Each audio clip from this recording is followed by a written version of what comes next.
Quand le doute t'assaille, quand les pensées viennent et qu'elles te disent c'est trop tard pour toi, ce n'est plus possible, alors si ça devait se faire, ça devait déjà être le cas, etc. Écris ces rêves, parce que les rêves sont les promesses de Dieu pour toi. Les promesses de Dieu, ce sont ses rêves pour toi. Écris ce rêve qui te tient éveillé, ce rêve que tu n'arrives pas à éteindre. Ce rêve qui te tient même en vie, on va dire, même quand tu essaies de l'étouffer. Écris-le. On dit bien dans Habakkuk, chapitre 2, versets 2 à 3, d'écrire la vision. Écris-la. Moi, ce que je fais, j'écris sur mon miroir. Je me mets des rappels dans mon téléphone, c'est-à-dire que je prends des dates aléatoires à des horaires aléatoires et puis je m'écris à moi-même. Ensuite, ça va sonner au jour et à l'heure, comme ça, et ça va me booster, ça va m'encourager. Apprends à t'encourager toi-même. Dans les épreuves que tu vis, il faut que tu puisses développer des choses qui vont t'aider. Tu vas te marier, tu vas avoir des enfants, tu vas monter un business, tu vas aller soutenir quelqu'un dans son entreprise, dans sa société. Qu'est-ce que tu vas apporter ? C'est là, pendant la saison des épreuves dans laquelle tu es, que ça va être développé. Est-ce que tu sais encourager quelqu'un ? Est-ce que c'est en commence là ?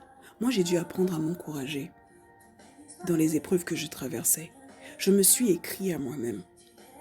Aujourd'hui, je transforme ça en message, comme celui-là. C'est à moi d'abord que je parle. C'est à moi-même. Quand les pensées venaient m'assaillir, je devais faire parole contre parole. Parole contre parole, je devais faire des affirmations. J'affirme que Dieu m'a dit que j'aurais des enfants, que je vais les porter moi-même. Alors oui, bien que, et là je prenais un verset, je vais par exemple prendre Romains chapitre 4, verset 18 à 22, je vais mettre mon nom à la place d'Abraham, du nom d'Abraham et de Sarah. Et je vais dire, Dieu m'a dit que.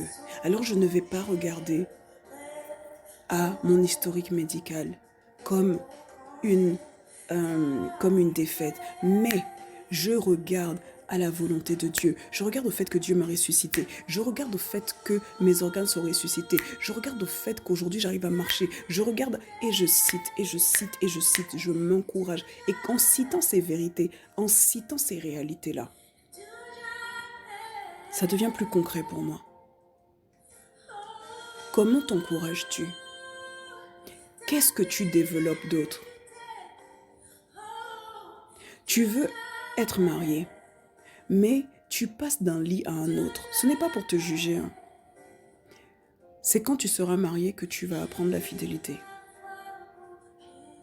Quand on parle d'abstinence aujourd'hui, c'est pas parce qu'on veut être trop les super chrétiens que parce qu'on veut redevenir vierge ou je ne sais pas trop quoi. Non.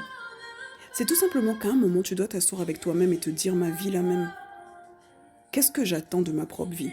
Qu'est-ce que je vais donner à ma propre vie ? Qu'est-ce que ma vie doit produire ? Ce n'est pas quand je vais arriver dans un boulot que je vais apprendre la ponctualité. C'est avant qu'on apprend ça. Et ensuite, on confirme ça quand on arrive là-bas. Je ne suis pas un matelas qu'on va essayer. Je ne suis pas une voiture de location que chacun va venir et puis va monter dessus. Non. Alors, je pratique l'abstinence à l'avance parce que ça me permet de développer la discipline, la maîtrise de moi et l'esprit de fidélité.